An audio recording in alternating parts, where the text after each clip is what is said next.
Hey there, everybody. Welcome back to the Manny and Sean Experience podcast. What happens when you take a summer break? Uh, the world goes crazy. And apparently, we went to 2 concerts. So stick around. Let's chat. 1, 2, 3, 4.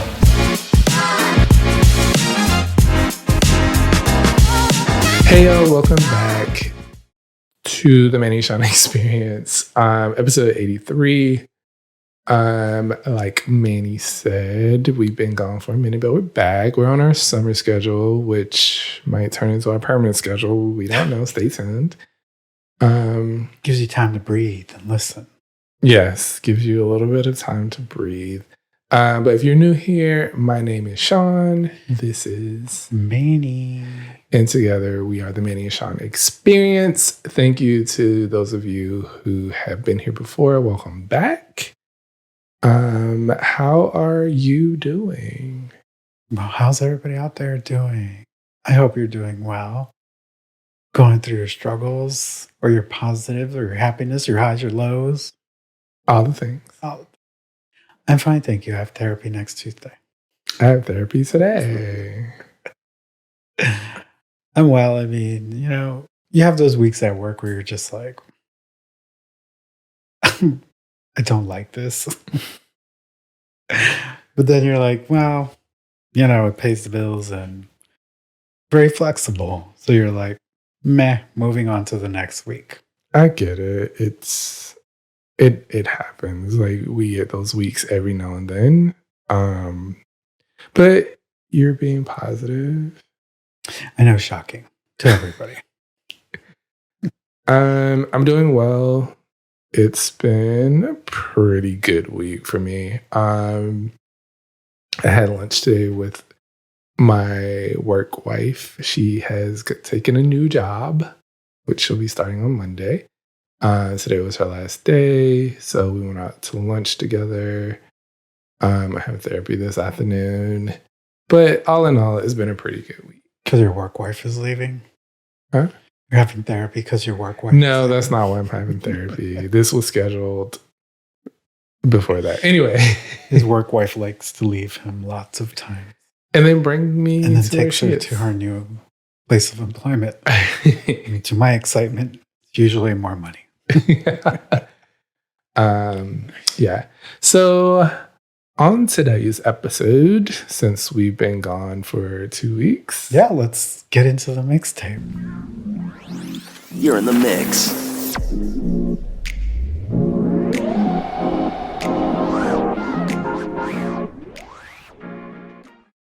Welcome to the mixtape.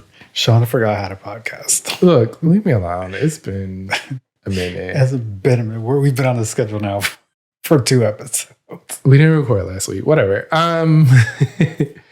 So as Manny said at the top of the hour, we went to 2 concerts in the past 2 weeks. Week, really? Because I mean, technically, yeah, I guess. In less than 7 days.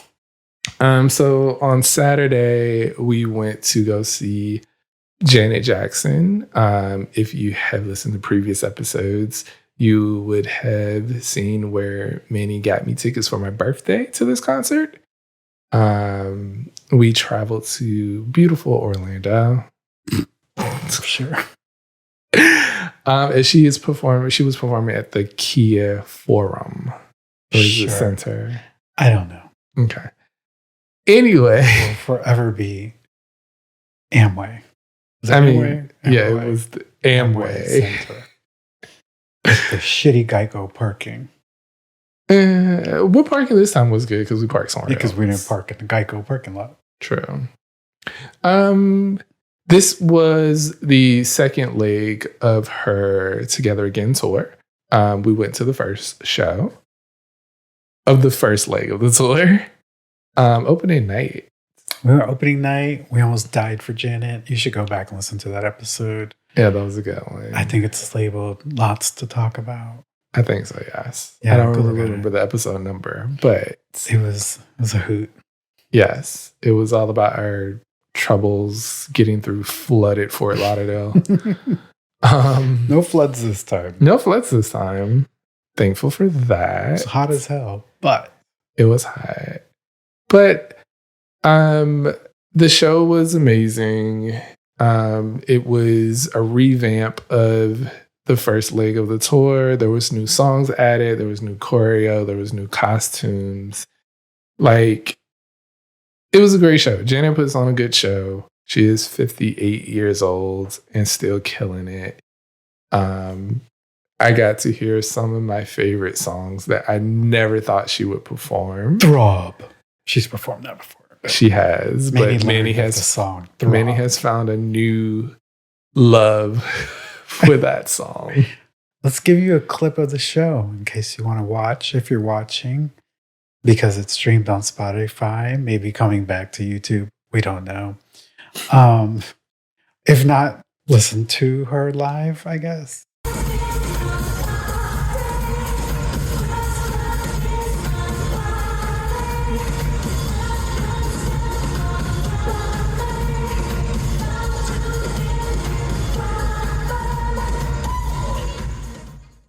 Yes, do that. What was a highlight of the show for you? I think the show was more dance centric than the last one. I know that's something people criticized the last one. I didn't criticize it last time, lack of dancing, but it was definitely heavier in dancing this time, which Janet's known for, and I really loved. Yeah. Sorry. No. Some of the costuming and some of the lighting. There's a scene where it was like all neon colors and stuff. That was cute. Okay. Oh, wait, one more thing. I'm just going to go ahead. I really enjoyed her really digging into her discography and pulling out songs that I did not expect her to perform. Like, you really had to know some of her albums, the deeper cuts for some of the show, which I'm surprised some of the people around me didn't know, but maybe I shouldn't be surprised. You shouldn't. Maybe they were like me. Maybe they are like you. But like, they're here for the hits. But I felt like I knew more songs than some of the people around me. Yeah. I get it. Sometimes people are just there for the hits, right? The ones that they know and love. Right. For me, her playing songs off of Demita Joe, 20YO, and even... Let's see, I like 20YO. I like 20YO too. I'm just saying, she usually doesn't do songs off that album if it's not So Excited. So Excited because it was one of the hit singles off of that album. People tend to know that one. She also did songs off of Discipline, which she really doesn't delve into too much unless she's doing Feedback, which, again, the single off of that album. But doing Take Care, which is the second song from the last off of 20YO, and one of my personal favorite songs, I was shocked, but extremely happy that she did it.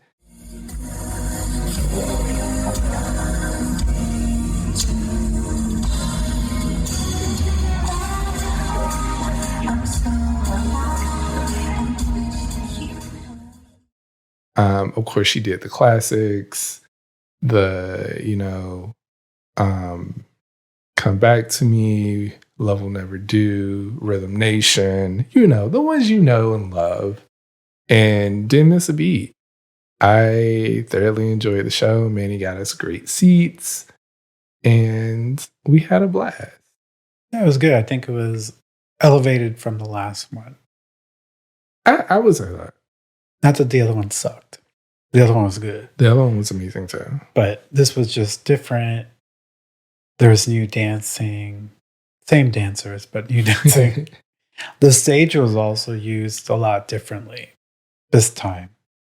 It was. The opening was also different.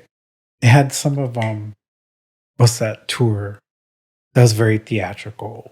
Oh, the Velvet Rope tour. It had some Velvet Rope esque, at least for me. I've never saw it in person. I've just seen it on TV. But like there was this guy, I don't know, doing theatrical things throughout the show, at least the first half of the show. And it kind of reminded me of that, which added kind of a different element to the show from the previous. I think she did a good job. I think she heard some of the feedback, not to copy her song. But I think she heard it and she's like, fine, I'm going to flip it and reverse it. Okay. And yeah, she did it. Oh, Nelly was there too. Hello. Oh, yeah. We saw Nelly was her opener. And going in, I was like, okay, Nelly's there. Like, I know a few Nelly songs. But then when he started to actually do songs, I was like, hey, I forgot Nelly had this song. Yeah. Nelly did a good show. I've never seen him live. I enjoy his music, but he did a really good job up there looking like a daddy, you know. Okay. Watch out, Shanti. But he did a good job. He got the crowd hype. He did my song that I love with Kelly Rowland. She wasn't there.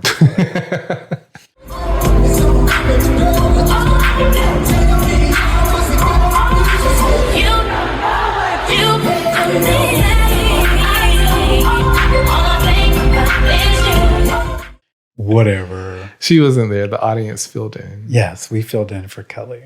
But he did play the video in the background, which was kind of cool. Yes. And then if we weren't tired enough, we decided it'd be a great idea to go to a concert in the middle of the week when everybody had to work the next day. I mean, sometimes you can't help the day the concert is. It just works out that way. We went to Missy Elliott's Out of This World tour. Featuring Ciara and Busta Rhymes. And Timbaland. Special guest, Timbaland. Some of y'all might be a little too young to know who Timbaland is out there. But you have definitely heard a song that Timbaland has produced. Heard a hit. In your lifetime. He's produced so many.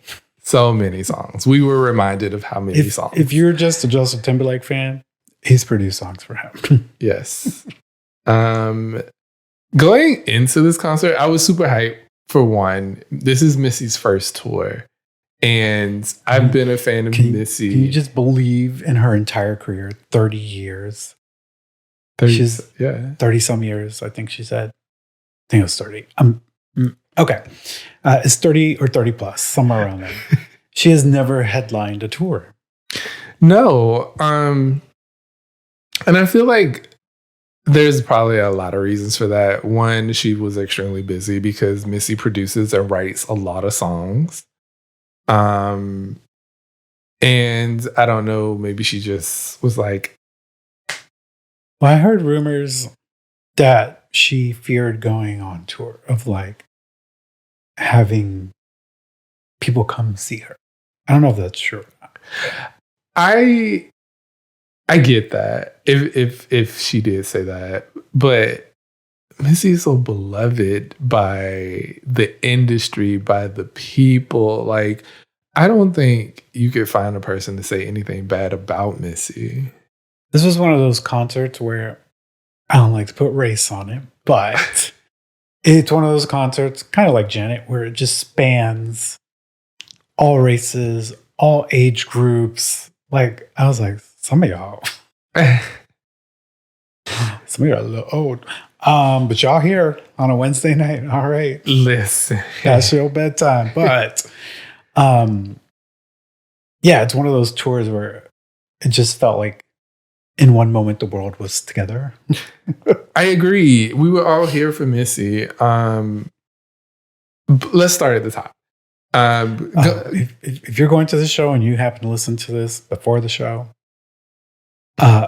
starts on time, ladies and gentlemen. Yeah, we got 4 people to get through. The show starts on time. The show started exactly at 7 p.m., which I have never experienced. This was in the seat. The DJ said, we got 5 more minutes. And I was like, sure. And bitch, when it got to 7 o'clock. 7 o'clock, boom, Timbaland's lights down. Get them on the intro stage.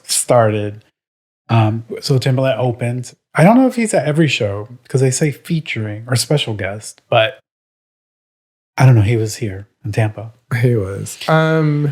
So the show started with Tim. Mm-hmm. He kind of came out and Bobbled around the stage a bit. Don't do that. Y'all, we got to put a video of this and you have to go watch it because I liked him, but my goodness, he was out there looking like a poor old man that just couldn't move around. And I shouldn't be talking because I can't move around either myself. But exactly. He was just out there with a little shuffle. It was just a little shuffle.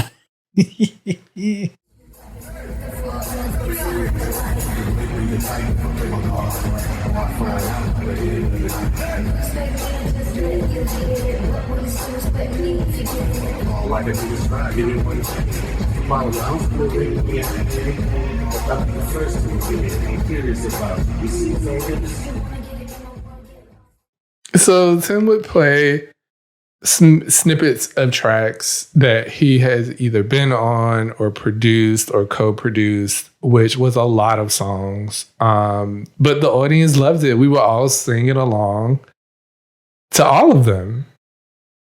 No, most of them, yes. Yeah. We got a little Beyonce. We got some Aaliyah. We got Justin Timberlake, some Nelly Furtado. We got Timbo and Magoo. Like, there was a lot of hits. That section of that, I feel like that was a good warm up. Even though the DJ before was actually really good. The DJ was really good too. Probably one of the better DJs before a concert. I've experienced. I wonder if that was his son, because his son was DJing too. But there was a DJ over here as well. So I don't know which one of them was doing it. Lots of DJs.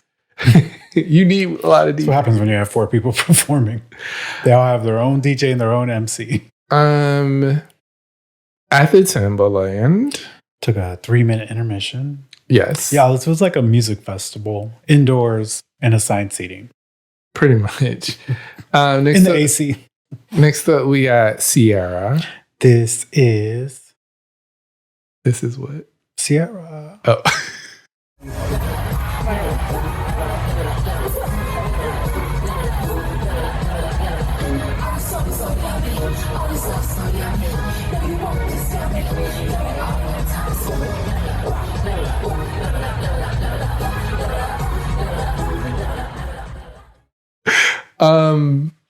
Who a lot of people clown on Ciara, but Ciara does have hits.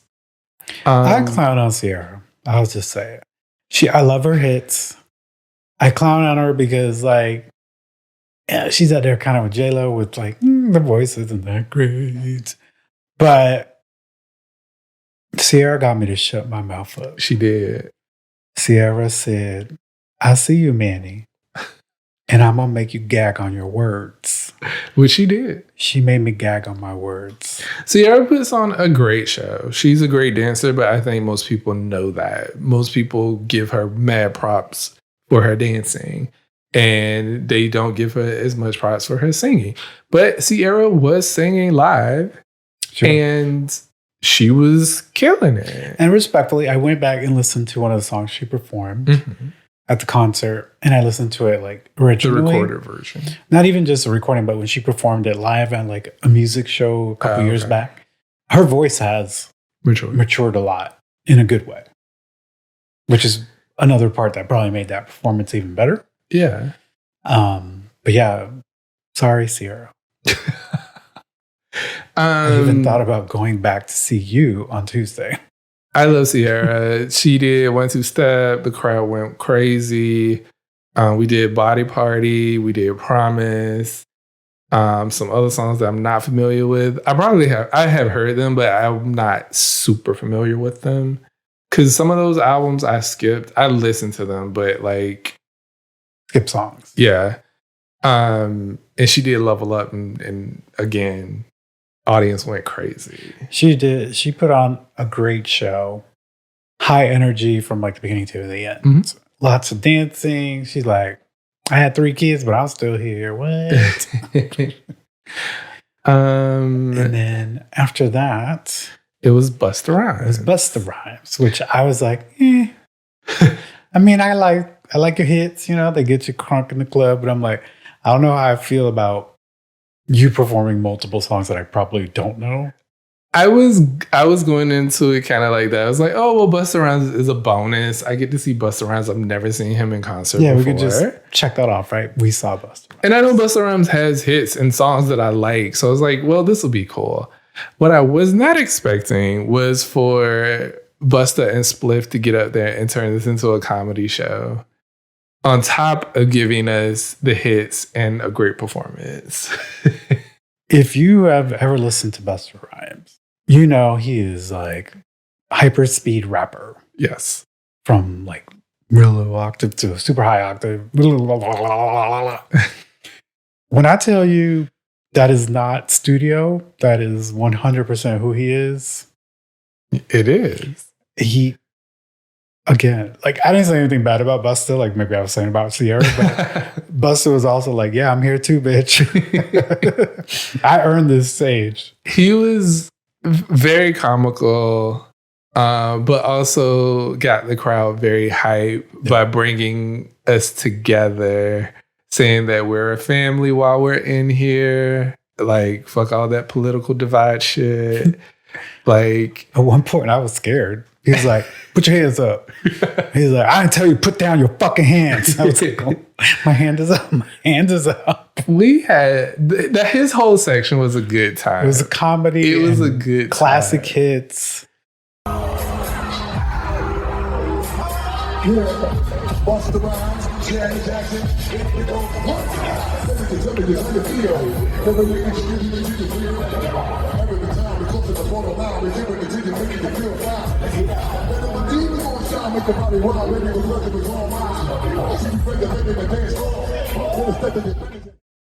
He got the crowd ready for Missy.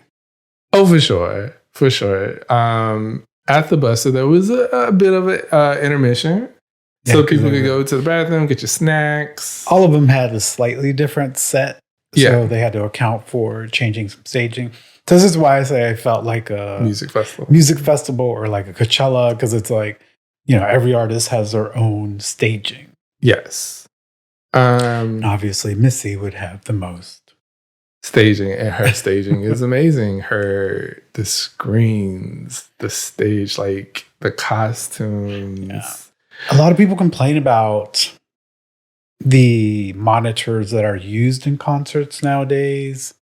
Instead of physical props and stuff. I get it. I mean, it's 2024. It probably reduces cost a lot. Probably wear and tear is less than if you have ginormous props. You have to consistently move in and move out. So you had mentioned the Velvet Rope Tour. The Velvet Rope Tour used a lot of physical props that were gigantic in size. So transporting all of that stuff on trucks and disassembling, reassembling, that's a lot of work. Yeah, and there's 4 artists you have to account for on this tour. So I'm not surprised that she went that route. But the way she used it, it was probably the most creative I've seen. Minus, I would say, the Renaissance interludes. Renaissance interludes were cool. Yes. But what I'm getting at is the utilization of the whole stage. Yeah. From monitors on the back, there was monitors on the ceiling. It's probably the best I've seen. Yeah. Like Beyonce was like I was watching a movie being produced, which was. I mean, it was. Missy was all about incorporating It's Out of This World. It's the Out of This World tour. So they prepare you like spaceship is landing, or we're taking off on the spaceship. We were taking off. We were taking off on the spaceship, and then we were landing somewhere else.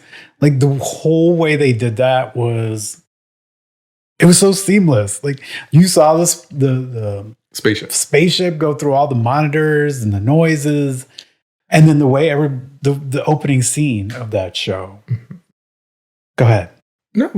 No, I feel like I'm keeping you from saying something. No, I was just going to say the way she had everything set up, it was very immersive. Right. It put you there where she wanted you to be. Like we took the journey from Earth which we saw on the monitors. We saw the spaceship come through, and we went to different planets. The 4 giant Missy heads in the beginning that kind of gave us a preview of what we were going to get. That was very clever. Dessert originality. For dessert originality. Oh shit! Look at us. We're from the future. We've been hot since 20 years ago. Yeah, that's right. Copywritten, so don't copy me. Yes, bitch. As we get ready for takeoff, please make sure your lace fronts are fastened tight. We are expecting some turbulence. 1 hour and 15 minutes. They told us. It was incredible. Yeah. The show, her set, I mean, the whole show was incredible. When she opened, she came right off a spaceship. Mm-hmm. She did. And her dancers. It was amazing. I had been a Missy fan since day one when she was first starting out and she was just being featured on people's remixes. I would just listen to the song just for Missy. And then when she put out her first album, it was the first CD that I ever bought was Super Duper Fly.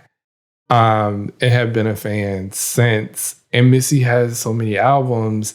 To try to combine that into a show. 1 hour, 15 minutes. I mean, she did it though. She did. I mean, there wasn't much breakage in between songs. She did change, but even when she went to change, the dancers were doing something or the MC was out keeping the crowd hype. I will say her costume changes were very quick. Yeah. Not that she was wearing anything. It's almost like she was wearing it under. Probably. It wasn't like she was wearing anything too extravagant. Maybe for the She's a Bitch part where she had that big flowy cape thing. But other than that, nothing was like too crazy. Yeah, because her opening one looked like a tracksuit. Yeah. With like a space visor. Yes. In applause to her whole dance crew. That was a lot of dancers. I don't know if there was, I feel like there was 20. I could be wrong. That was a lot. Actually, all the dancers and even Ciara's dancers too were phenomenal. Her thick girl dancer. She had a thick girl out there just shake. She killed that. My cousin got a picture with her. Oh, really? She did. Oh, cool. I saw where she was sitting. She was sitting like at the corner, like at the front. And she got a picture with her. Like the girl leaned in and took a picture with her. Cool. But yeah. Talented dancers. Everything was so good. The set design was so good. Like you said, the way they incorporated the motion graphics with the stage moving elements, the lighting. Even the fire, I know this is trivial, but the fire was like this like icy blue. And I was like fixated on it for like a good, I don't know, maybe a minute, maybe it was shorter. I was incredibly high. But I kept staring at the fire and I was like, is that real? Or is that a monitor? And then I realized that it was real.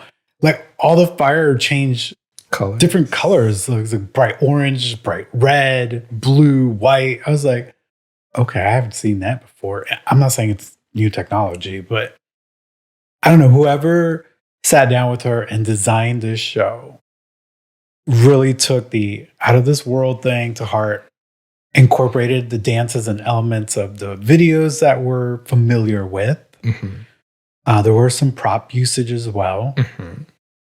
It was like we were watching her whole discography being performed into one big music video.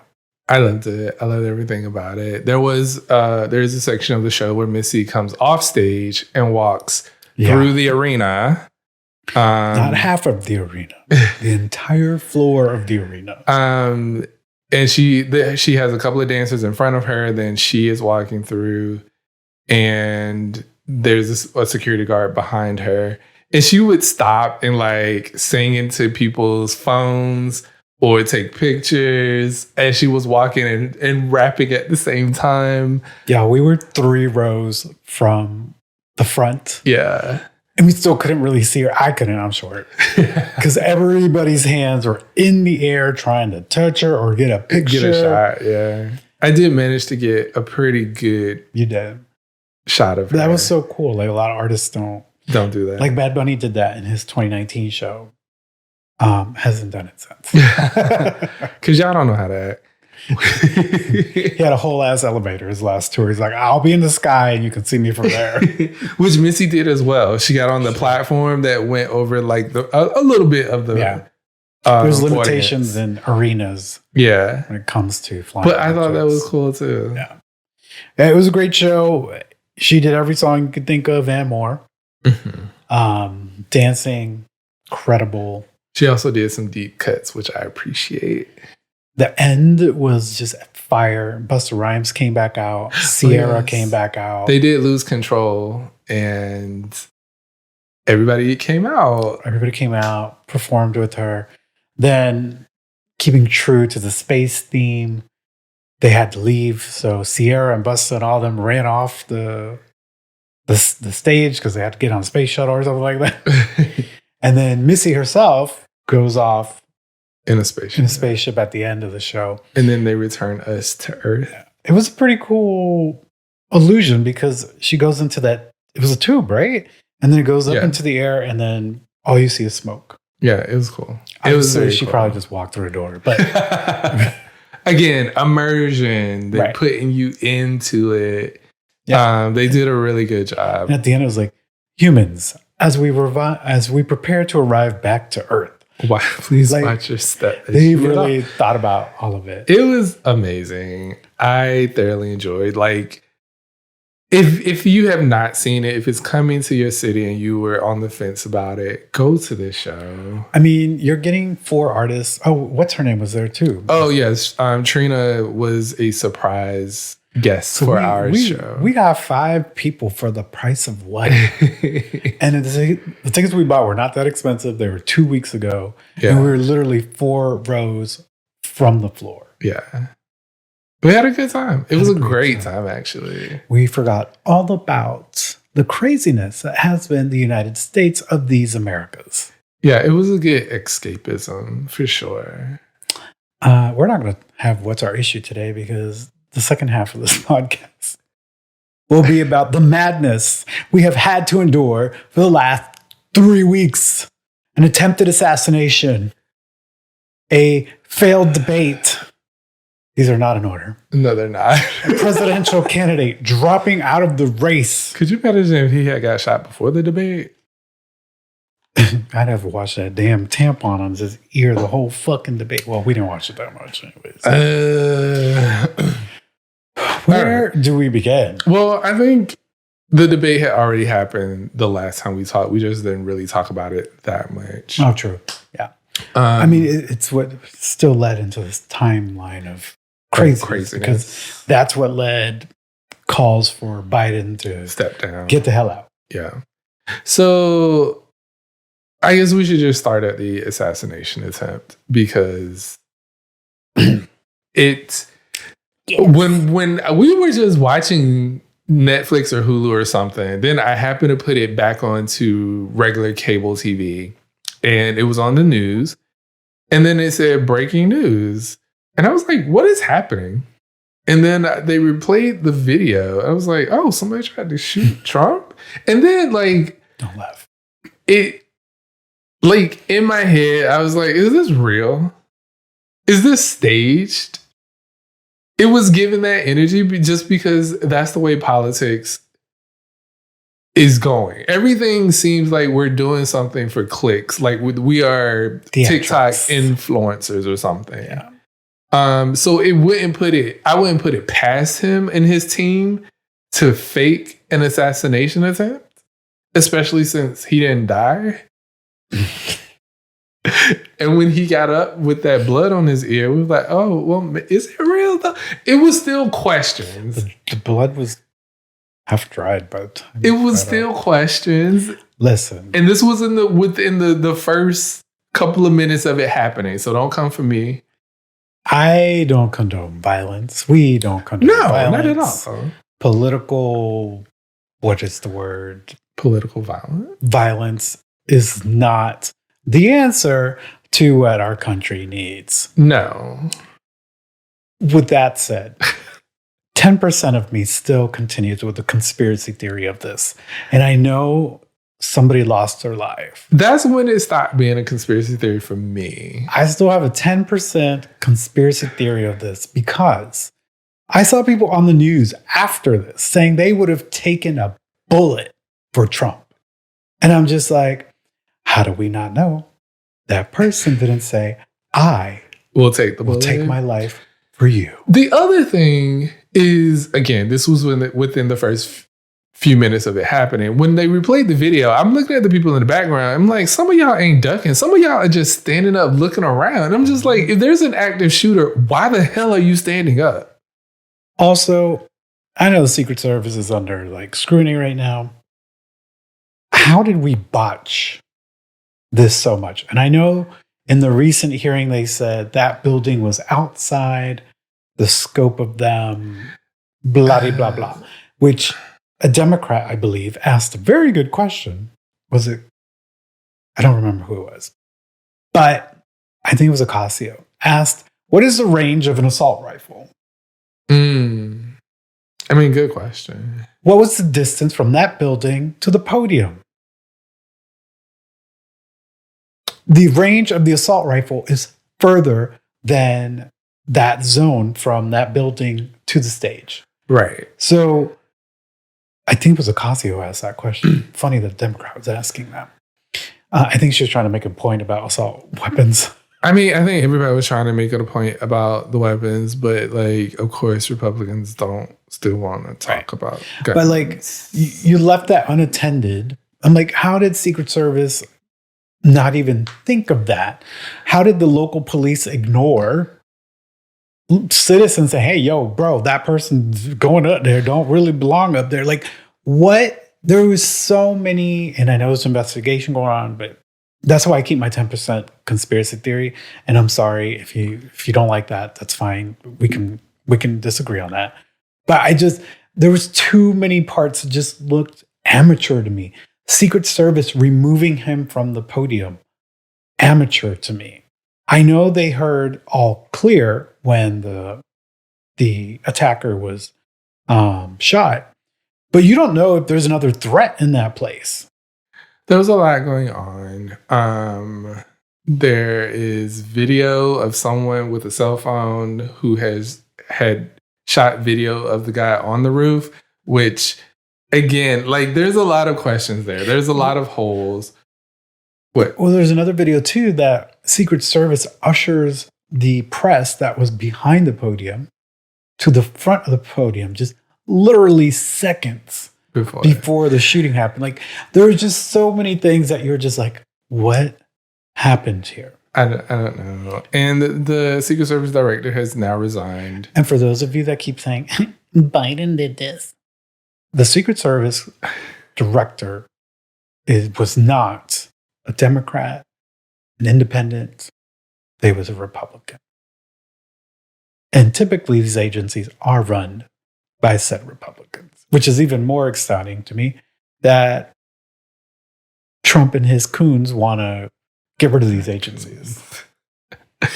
Yeah, that's one. I think everybody breathed a sigh of relief when we saw that the shooter was not a person of color, but a white male, which, I mean, really, that's on brand. Let's talk on that, because people will say, well, that's rude or something like that. But it's like, it's not rude, though. We as people of color, anytime something like this happens, we have to pause and think, was it one of our people? Right. Because we know that then automatically shifts the rhetoric to sure. People of minorities are a danger in this country. A lot. As much as people want to say that America isn't racist, we deal with so many racist things. And I know that white people will get mad when someone plays the race card for whatever reason. But this is the case where, like, had this been a person of color, I feel like the conversation would have shifted in a different way than it is that this is a young white male who was registered Republican. Girl, we barely talked about it. Yeah. Like, I barely seen him in the news. I know. Compare that to George Floyd or any other person of color that has been killed or may have been involved in something. it is just like 24/7 picture on, blah, blah, blah, blah, blah.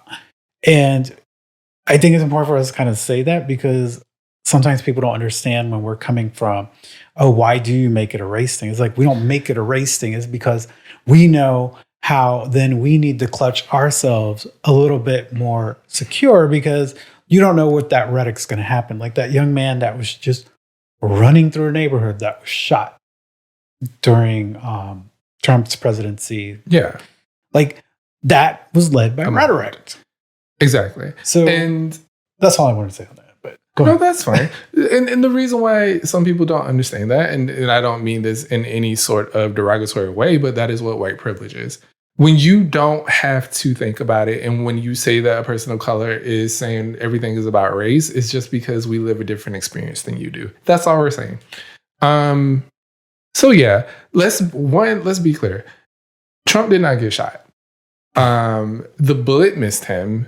Apparently the plexiglass from the teleprompter is what cut his ear. Let's be clear about that. A medical doctor has said had a bullet hit his ear, it would have shattered his eardrum or whatever. So the man would be partially deaf right now, which he is not. And he wouldn't be wearing a tampon. He'd be wearing something more Girl, serious. somebody took a picture of his ear now that thing is off, and they're like, what's that? I can't. Can we zoom in? I can't see. And now they're out here saying he took a bullet for democracy. That is a lie. This is a bull-faced lie. That man, that firefighter took a bullet for democracy. You did not take a bullet for anything. And again, we don't condone political violence. It is sad that someone took it to the point of wanting to shoot this man. But at the same time, you ain't got nobody to blame but yourself. Because you be out here spouting the craziest things to people. And, you know, your son, your family making fun of Nancy Pelosi's husband when he almost got killed by the attacker. Like, y'all don't have any sort of empathy or remorse, but you want us to have it for you when it happens to you. Mm-hmm. No, thank you. Which put the Democrats in a precarious.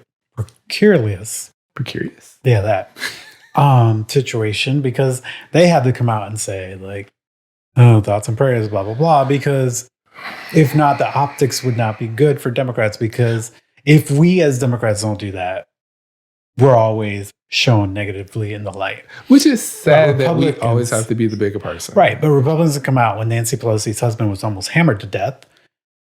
You got Trump's son posting a picture of a pair of white underwear and a hammer, or I don't know exactly what, I can't remember what he said. It was a hammer saying that was going to be his Halloween costume. Yeah, it's sad. The rhetoric comes from them. But yeah, when the Speaker of the House was like, both sides need to turn down the rhetoric. I'm like, girl, y'all the only ones over there acting a fool. We're just repeating what they're saying. Yeah. We're just telling you that they said that. I mean, don't be butthurt now because your guy almost got hurt. And now you're like, oh, the rhetoric. I'm like, you created this environment. I don't know how you created an environment that pissed off that Republican so much that he would be willing to shoot Donald Trump. That one really blows my mind. But hey. It's sad that it happened, but thankfully he wasn't killed. I have to say that. But that led to a Star-Spangled Republican National Convention.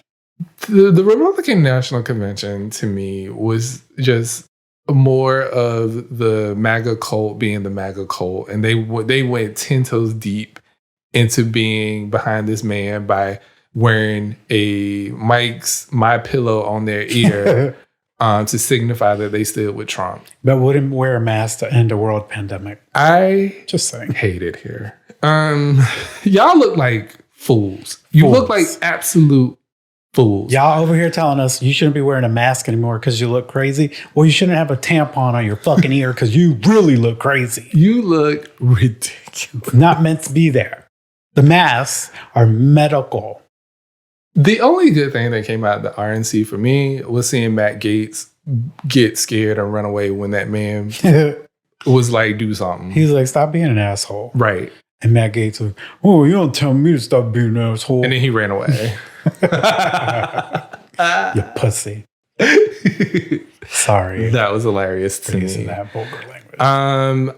I saw multiple celebrities there. Hulk Hogan was there, and I was like, Oh, that fits. Wasn't Amber, what's her name? Amber Rose. Wasn't she your highlight of the Republican I National? wouldn't say she was a highlight. I don't know why she was there. America's famous black rapper. If you have not seen the video that they played at the Republican National Convention with Amber Rose and whoever that other rapper was singing a horrible song. People of color should be insulted. Well, I don't feel insulted because she said she wasn't black. And then she got on Twitter and said that I didn't say I wasn't black. I said I was biracial. But there are receipts where you said you weren't black. The part I'm saying we should take offense to is how they depicted people of color in that video.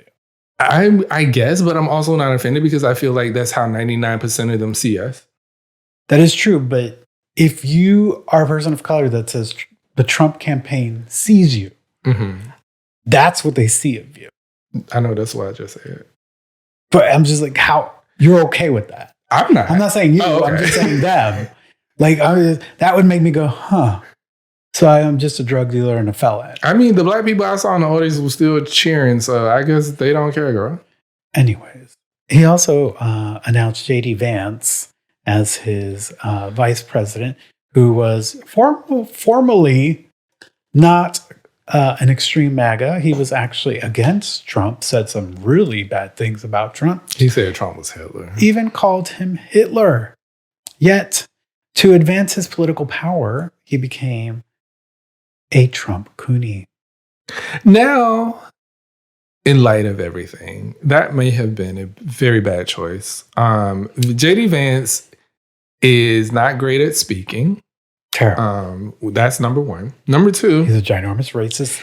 That one, and a homophobe. Don't come at Don't me forget because that his one. wife is Indian. She made her choice. Also has a real big issue with people who don't have kids, for whatever the case may I don't be. know what that's about.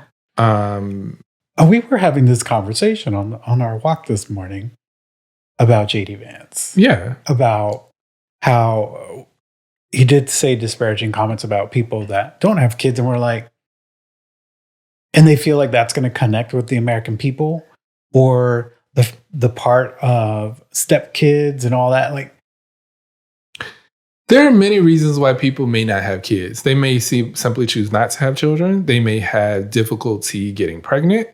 There's a number of things that could keep a woman from having a kid, or a man could have also medical issues that could keep him from impregnating a woman. So to make those people feel like shit doesn't seem like a great strategy to me. And also for him to be like, I think that parents should have more of a say what happens in government than people without kids is also shit to me. Because just because you have kids does not make your freedoms or your rights any better than anybody else. The whole point of being in the fucking United States is that we're all treated equally, whether you ain't got kids, whether you got 20 kids, whether you're Nick Cannon or whether you are whoever the fuck over here. Everyone should be treated equally. yeah, I do believe it was a bad choice. I saw an article that said he may drop him for Nikki Haley, and I'm just like, That would look really bad. That would look really bad. And also, I would be looking at her 20 times more sideways than I already am looking at her sideways. I mean, I don't know if they would do that, but maybe they're committed to him. I don't know, but he's making the ticket even more conservative, I think. Yeah, someone said he's just a carbon copy of Trump. Just a younger version. I would say he's more dangerous than Trump. I don't know. Anyway. Mind you, his wife was a Democrat up until like 2014. And she donated to Democratic Party. And then married and changed parties. So after this convention, President Biden decided to announce that he was going to step down and he endorsed Kamala Harris, our VP, and the world breathed a sigh of relief. Listen, I said I was going to vote, right? because that's what I do. But I hate to have the mentality of this is over already. But I was just kind of in that mentality of this is over already. Biden's campaign did a terrible job throughout his presidency, showcasing everything he has done for the country. They have done a terrible job doing it. As it was said on Pod Save America, they did do a poor job of that, but also did a poor job of saying what the future, what they were looking to do if he was reelected. So all of that was just kind of mumbled and fumbled. So I think having him step out gave a lot of Democrats, liberals, independents, Republicans that might be unsure, a new breath of opportunity for a potential candidate. Kamala can now kind of shape her own campaign. The best part of this was that it was done right after the Republican National Convention. Loved it. Which usually after the Republican National Convention, it's weeks of talking about what happened post, where the conversation has totally shifted to Kamala is going to be the presumptive nominee. Who is Kamala's VP going to be? Then we go into the Democratic National Convention. Yes. We're going to be in the light for a good 3 to 4 weeks where Kamala can make her case.